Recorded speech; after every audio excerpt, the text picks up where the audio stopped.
Top surgery के लिए जा रहे हो तो उससे पहले अपनी बॉडी को पा रहे हो। अगर आप कंटिन्यूसली डेली पुशअप लगाते हो तो एक पॉइंट पे जाकर मेरे साथ साथ आप लोगों की सपने, जिन लोगों की मतलब ज़रूरत थी कि उनको मैं फ्री में टॉप सर्जरी करवा के दूंगा, 3 लोगों की, महीने हो गए। 7 महीने में मैंने एक भी दिन मिस नहीं किया। आप मेरे चैनल पर जाकर चेक कर लो, एक भी दिन मैंने वीडियो मिस नहीं किया।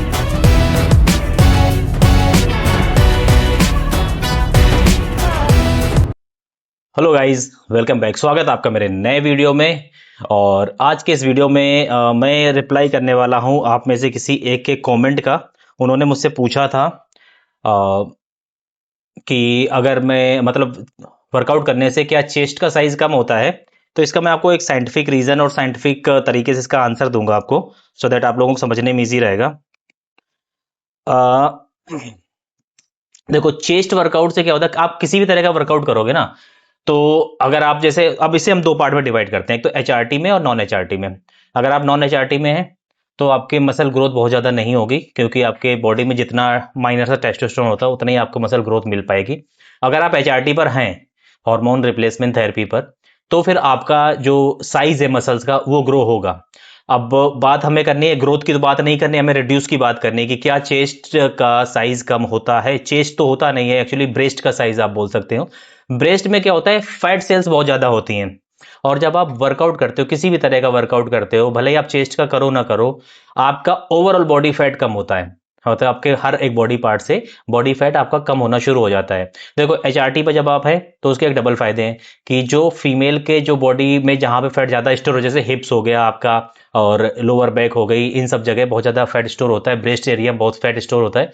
तो एचआरटी से पहले तो वो फैट ऑटोमेटिक कम होना शुरू हो जाता है। वो फैट इवन तरीके से बॉडी में आने लगता है। जैसे मेल की बॉडी में पेट में हो गया, दूसरे बॉडी पार्ट में हो गया, फैट ज्यादा रहता है, उसी तरह से आपकी फीमेल की बॉडी में भी जो है कि जब आप एचआरटी पढ़ते हैं तो आपका फैट उसी तरीके से चेंज होना शुरू हो जाता है। तो एक आपकी शेप ऑटोमेटिक, एक मैनली लुक वैसे ही आ जाता है।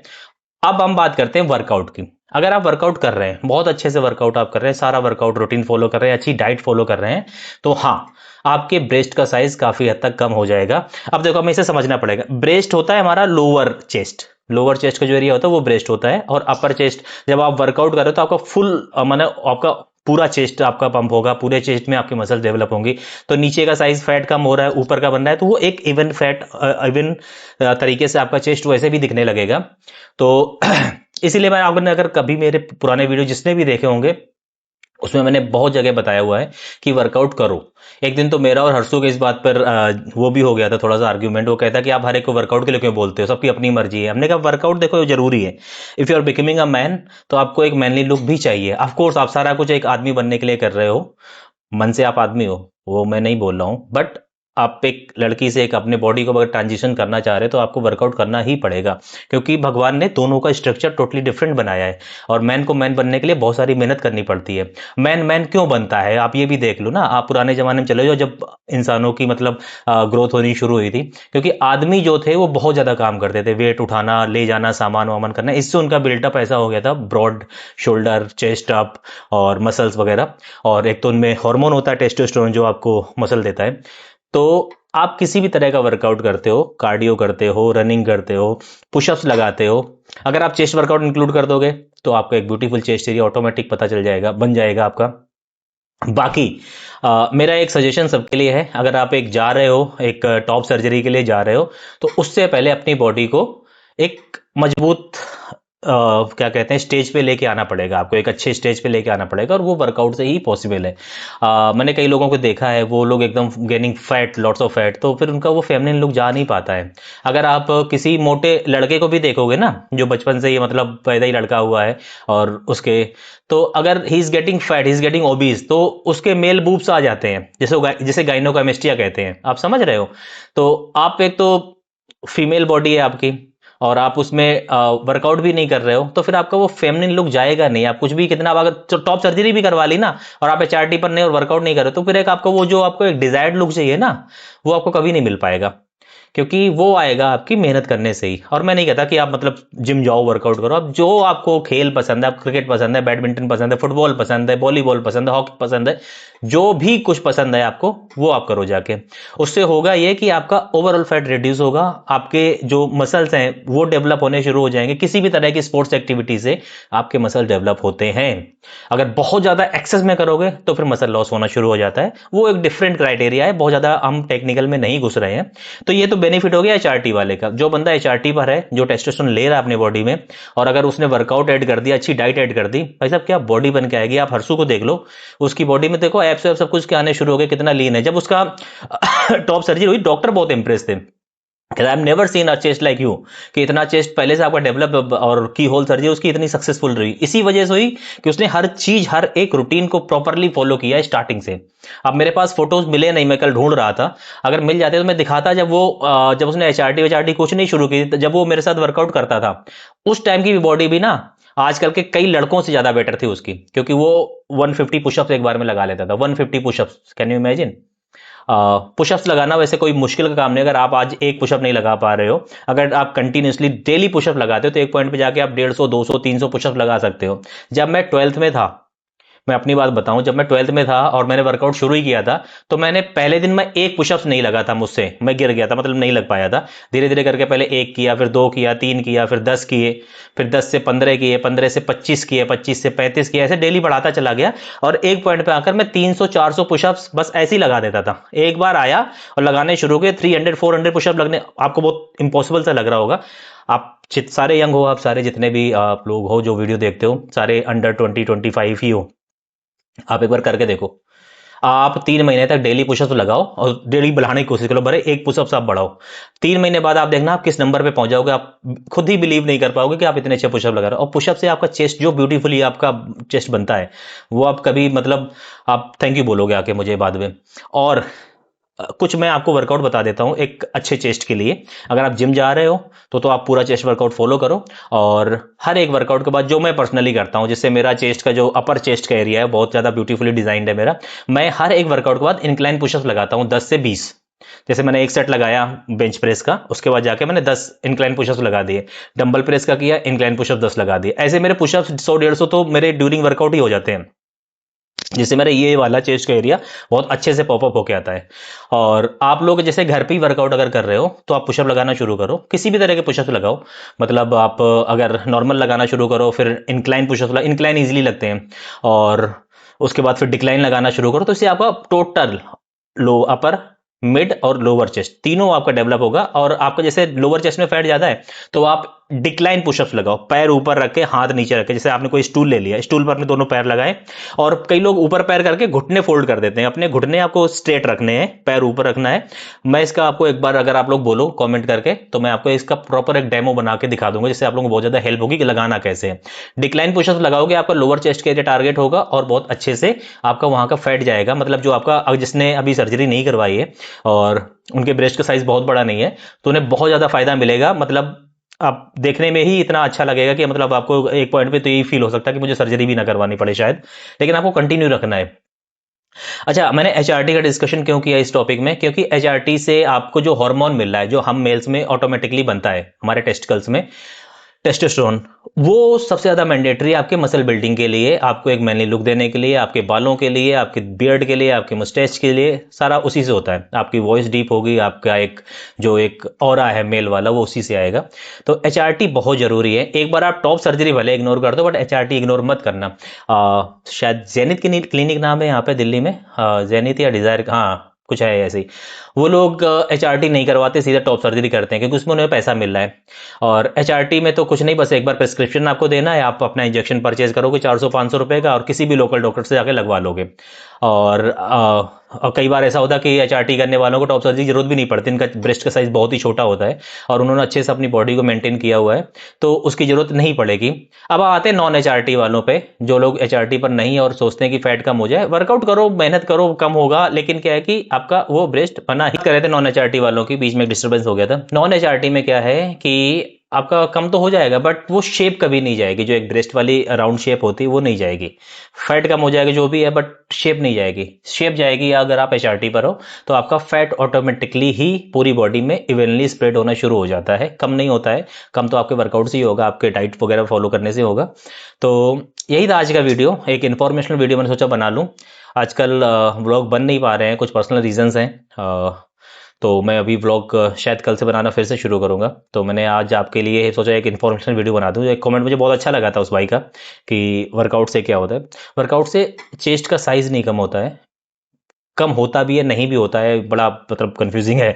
लेकिन अगर आप एचआरटी पर हैं और उसके बाद वर्कआउट शुरू करते हो तो डेफिनेटली आपको स्मॉल ब्रेस्ट के साथ फिर हो सकता है एक पॉइंट पे आपको सर्जरी की जरूरत भी ना पड़े। अगर करवा लेते हो तो वेल एंड गुड है, नहीं करवाओगे तो भी चलेगा। मतलब कई बार ऐसा होता है ना, चेस्ट बाइंडर बांध के कई लोग काम चलाना चाहते हैं, तो वो भी बांधने की जरूरत नहीं पड़ेगी, चेस्ट आपका बहुत अच्छा हो जाएगा। तो गाइज मिलते हैं अगली वीडियो में कल फिर से, तब तक के लिए बाय बाय। हाँ, चाहने से पहले लाइक करके जाओ, कमेंट करके जाओ, और पहली बार आए तो सब्सक्राइब कर दो। भाई साहब कितना अच्छा रिस्पॉन्स आप लोग दे रहे हो मेरे वीडियोस में। कल वाले वीडियो में 100 व्यू आए हैं, परसों वाले में 150 आए हैं। ये 100-150 व्यूज के लिए मैं वीडियो बना रहा हूँ ना। माने मेरे इस समय 1200 सब्सक्राइबर होने वाले हैं, और मतलब सब्सक्राइबर ही वीडियो नहीं देख रहे, बाहर के लोग क्या ही देखेंगे। एक्चुअली यूट्यूब का एल्गोरिथम इस तरह से होता है कि पहले सब्सक्राइबर पास जाता है, जब सब्सक्राइबर क्लिक करते हैं तब वो वीडियो आगे पुश होता है। जब सब्सक्राइबर ही क्लिक नहीं करेंगे तो आगे क्या पुश होगा। अगर ऐसे ही बनता रहा तो भाई साहब 2-4-5 दिन और उसके बाद मैं चैनल ही डिलीट कर दूंगा। और मेरे साथ साथ आप लोगों को भी सपने, जिन लोगों की मतलब ज़रूरत थी कि उनको मैं फ्री में टॉप सर्जरी करवा के दूंगा 3 लोगों की, वो सब खत्म हो जाएगा। क्योंकि यार देखो मेरा बिजनेस है, और मैं अपने बिजनेस से अगर अलग हट के अगर कुछ करने की कोशिश कर रहा हूँ तो वो आप लोगों के सपोर्ट के बिना पॉसिबल नहीं है। मैं कुछ भी कर लूँ भाई, अगर आप लोग सपोर्ट नहीं करोगे तो नहीं हो पाएगा। अब कुछ लोग हैं जो हर वीडियो में सपोर्ट करते हैं, उनको दिल से धन्यवाद है। बट कुछ जितने मेरे 1200 सब्सक्राइबर हैं आप सोचो, और उसमें से अगर अब 25% भी देख लेना तो भी 400 व्यू 300 व्यू कहीं नहीं गए हैं। लेकिन हमारे 200-250 ही नहीं आ रहे हैं। मतलब फिर क्यों ही मैं मतलब मेहनत करूंगा अपने बिजनेस को ताक पे रख के, फैमिली को ताक के रख के, और इतना सब मेहनत करूंगा। और वैसे मैंने एक चैनल और बनाया हुआ है, भगवान की दया से वो अच्छा काम कर रहे हैं। उसमें हफ्ते के मुझे 2 वीडियो डालने पड़ते हैं और परफेक्टली बढ़िया चल रहा है। तो मैं उधर फोकस करूंगा, ब्लॉगिंग व्लॉगिंग बंद करूंगा। सब आप लोग सपोर्ट ही नहीं करोगे तो क्यों करने, क्या जरूरत है। आप लोग चलो बिजी हो गए, मैं भी बिजी रहता हूँ, बट इन मतलब कुछ तो मतलब ये तो हो ना कि 200-300 व्यू आते रहे। अभी एक पॉइंट पे जाके मेरे 1000 व्यू पहुंच गए थे। ऑलमोस्ट सारे वीडियो में 700-800 1000 आ रहे थे। अचानक से पता नहीं आप लोगों को क्या हुआ कि आप लोगों ने व्यू गिरा दिए। और भाई जो लोग अगर इस एक्सपेक्टेशन से आते हैं कि आपको हर वीडियो में शशि दीदी आपकी दिखेंगी, हर्षु हर वीडियो में दिखेगा, आपकी भाभी दिखेंगी, तो पॉसिबल नहीं है। सब लोग अपने अपने लाइफ में बहुत ज़्यादा बिजी हैं, किसी के पास इतना टाइम है नहीं कि वो आके ब्लॉग हमारे साथ शूट करें। और मेरे पास भी नहीं है, बट मैं जहाँ पे होता हूँ वहाँ पे शूट करने की कोशिश करता हूँ। और ममता अपने ऑफिस में बिजी है, हर्षु अपनी दूसरे कामों में बिजी है, शशि अपनी पर्सनल लाइफ में बिजी है। तो मतलब जरूरी नहीं कि सब लोग मेरे ब्लॉग में आ पाए। अगर आप उन लोगों को देखने आते हो तो प्लीज़ मेरे चैनल को अनसब्सक्राइब करके चले जाइए, मुझे कुछ बिल्कुल भी बुरा नहीं लगेगा। और अगर आप मेरी वीडियो देखना चाहते हो, मुझे देखना चाहते हो, तो यू आर मोस्ट वेलकम। और देखते हैं एक हफ्ते को मैं अपने आप को टाइम दे रहा हूँ। अगर मेरे व्यूज़ में कोई खास फर्क नहीं पड़ा, ब्लॉग वाले व्यूज़ में, इस तरह के वीडियोस में तो व्यू आते हैं जिसमें मैं एफटीएम के रिगार्डिंग कुछ इन्फॉर्मेशन वगैरह कुछ भी होता है, जैसे वो ऑपरेशन वाला वीडियो था उसमें अच्छे व्यू गए थे। बट मेरा जो नीश है वो व्लॉगिंग है, और व्लॉगिंग के साथ साथ मैं आप लोगों की हेल्प करना चाहता हूँ। मैंने 3000 पर चेस्ट बाइंडर का प्रॉमिस किया था, 10, और जो मैंने 1 लाख सब्सक्राइबर पर किन्हीं 3 लोगों की टॉप सर्जरी का प्रॉमिस किया था, तो वो मेरा प्रॉमिस अभी भी है। अगर वो हो जाते तो मैं करवा देता। और कई लोग बोलते हैं कि बहुत जल्दी को सब कुछ नहीं मिलता। भाई मेरे 7 महीने हो गए, 7 महीने में मैंने एक भी दिन मिस नहीं किया। आप मेरे चैनल पर जाकर चेक कर लो, एक भी दिन मैंने वीडियो मिस नहीं किया है आज तक, ठीक है। और इसके अलावा कई दिन तो 2-2 वीडियो डाले हैं। तो मेरे चैनल पर 220 से ज़्यादा लॉन्ग वीडियोस हैं। आप जो भी ये कह रहे हैं ना बहुत जल्दी नहीं है, तो 7 months is a long time of period. और किसी भी वीडियो में आज तक मेरे 10,000 व्यू नहीं पहुंचे हैं डायरेक्टली। कुछ वीडियोस में है 24-25 हज़ार, वो मैंने गूगल एड्स के थ्रू प्रमोट किए थे, जिससे कुछ सब्सक्राइबर मुझे गेन हो जाए, तो उससे भी कुछ खास फायदा हुआ नहीं था मुझे। एक वीडियो में 24,000, एक वीडियो में 11,000 है, वो प्रमोशनल वीडियो, मतलब उसमें मैंने पैसे लगाए थे 4-5 हज़ार रुपए। और गूगल एडसेंस होता है, उसके थ्रू आपको अपने वीडियो डाल दो तो लोगों के सजेशंस में जाता है, बहुत ज़्यादा लोगों के, और लोगों को क्लिक करना ही पड़ता है क्योंकि एड्स में चल रहा होता है। जिससे वीडियो के व्यू और वॉच टाइम और सब्सक्राइब, लेकिन वो काउंट नहीं होता है, उसके पैसे आपको नहीं मिलेंगे। तो यही है कि मतलब अगर कोई देखेगा ही नहीं तो बनाने की ज़रूरत ही क्या है। जब अपने ही नहीं देखेंगे तो हम बाहर वालों से क्या एक्सपेक्टेशन रखेंगे, बाहर के लोग आके मेरा ब्लॉग देखें। या तो मैं प्रॉपरली ब्लॉग बनाता रहूँ, आप लोगों को दिमाग से निकाल दूँ और इस तरह कोई भी इन्फॉर्मेशन हटाना शुरू कर दूँ, तो 1-2 महीने बाद शायद कोई मेरा ब्लॉग फट जाए और लोगों के उसमें पहुँच जाए। But 7 month is a really long period for me, because 7 महीने लगातार डेली वीडियो बनाना। स्टार्टिंग से तो मैं मतलब कोई अच्छा प्रोडक्ट डिलीवर नहीं कर पा रहा, लेकिन अब तो मैं बहुत अच्छे ब्लॉग मैंने पीछे बनाए हुए हैं, बहुत अच्छा मतलब एफर्ट वाले डाले हैं, एडिटिंग में एफर्ट जाते हैं, शूटिंग में एफर्ट जाता है, सब सामान का ताम झाम करने में बहुत सारे एफर्ट जाते हैं, तो मैंने तो बहुत मेहनत की हुई है अगर आप लोग ध्यान से देखोगे। इसके अलावा मेरे दूसरे चैनल के लिए मैं वीडियो प्रॉपरली शूट करना होता है, मेरा जो बिजनेस है उस पर पूरा फोकस रखना है, बच्चों को भी टाइम देना है, फैमिली को भी टाइम देना है, और कभी कभी अपने दोस्तों के साथ भी जाना है। There are lots of work to do, mummy papa को टाइम देना, उनकी जो मेडिकल इश्यूज हैं उस पर भी फोकस करना है। तो वही चीज़ें हैं, फिर भी अगर सपोर्ट नहीं मिलता है तो इट्स ओके, नो प्रॉब्लम, मेरा काम तो चल ही रहा है, भगवान की दया से बढ़िया बिजनेस चल रहा है, हम अपना वहीं से पैसे कमाते रहेंगे, इस पे क्यों अपना। और बल्कि मेरा इस चक्कर में तो वहाँ पे थोड़ा बहुत 20-25% मेरा कमी हुआ है उसका रेवेन्यू पिछले 6 महीने में। मैं दोबारा फोकस करूंगा, डबल कर लूंगा। ये तो मैं बस एक शौक के लिए शुरू किया था कि इससे नेम फेम दोनों मिलता है, पैसा तो ऑफकोर्स बहुत मिलता है, शायद मैं जितना बिजनेस से नहीं कर पा रहा हूँ उससे इससे कंटेंट क्रिएशंस कमा लूंगा। But I have lots of ideas in my brain, I have lots of equipment. आप सबको पता है कि मेरे पास कितने सारे cameras, lenses, phone, mobile, laptop, सब कुछ है, लाइट सेटअप वगैरह सब कुछ है। और उस तरह की वीडियोस बनाने के लिए मुझे कहीं बाहर जाने की जरूरत नहीं, अपना अब एक रूम में स्टूडियो बनाया, अपना लगा के पूरा वीडियो शूट कर लिया। 10 मिनट का वीडियो शूट करने मुझे 10 मिनट ही लगते हैं। इस वीडियो में मैंने कोई स्क्रिप्ट नहीं लिखी, जो भी मेरे दिमाग में होता है मैं बोल देता हूँ। ऐसे मेरे जो दूसरा चैनल है उसमें भी कोई स्क्रिप्टिंग नहीं करता हूँ, मेरी जो स्टोरीज होती हैं उनको मैं अपने तरीके से कन्वे करता हूँ, बिना एनी किसी कट के। अगर किसी ने आके बीच में डिस्टर्ब करे तो कट लगता है, वरना मैं 10 मिनट का वीडियो 10 मिनट में ही बनाता हूँ, जो इन्फॉर्मेशनल वीडियो होते हैं। तो मेरा तो बहुत टाइम बच जाएगा। अब व्लॉग बनाने में दिन के 2 से 3 घंटे जाते हैं, अलग अलग टाइम पे आप शूट कर रहे हो, अलग अलग जगह जाके शूट कर रहे हो, उसके बाद फिर आपके सारी क्लिप एडिट करना, सबका साउंड वगैरह चेक करना, सबकी एडिटिंग करना, बहुत बहुत ज़्यादा खोपड़ बच्ची का काम है। इतना मैं अपनी दिमाग लगाऊं तब जब उसमें अच्छा, जैसे 1000 व्यू आ जाते हैं तो मन करता है भाई साहब फाड़ दो, बहुत अच्छे और अच्छे से मेहनत करो भाई, लोगों को और खुश करने की कोशिश करो। और जब 100-150 व्यू आएंगे तो भाई कोई क्यों ही करेगा इस पॉइंट पे आके, 7 महीने बाद भी अगर। आज भाई साहब मेरे आज वाले वीडियो जो कि 5 मिनट का वीडियो था, उसमें 100 व्यू पहुंचने में मेरे ख्याल से 8 घंटे का टाइम लग गया। अब 8 घंटे में 100 व्यू जाएंगे, लोगों का जैसे वीडियो डालते हैं और विद इन हाफ सेकेंड उनके 1000 व्यू हो जाते हैं। चलो मैं उन लोगों से कंपेयर नहीं करता अभी अपने आप को, उनसे भी करने का था मेरा कि उनसे भी एक पॉइंट पे आगे करूंगा और उनसे आगे निकलना था। बट जब अपने सपोर्ट करते हैं तभी कुछ होता है। और चलिए, बहुत ज़्यादा ज्ञान की बातें कर ली, मिलते हैं अगले वीडियो में कल फिर से, तब तक के लिए बाय बाय। देखते हैं 4-5 दिन और करके।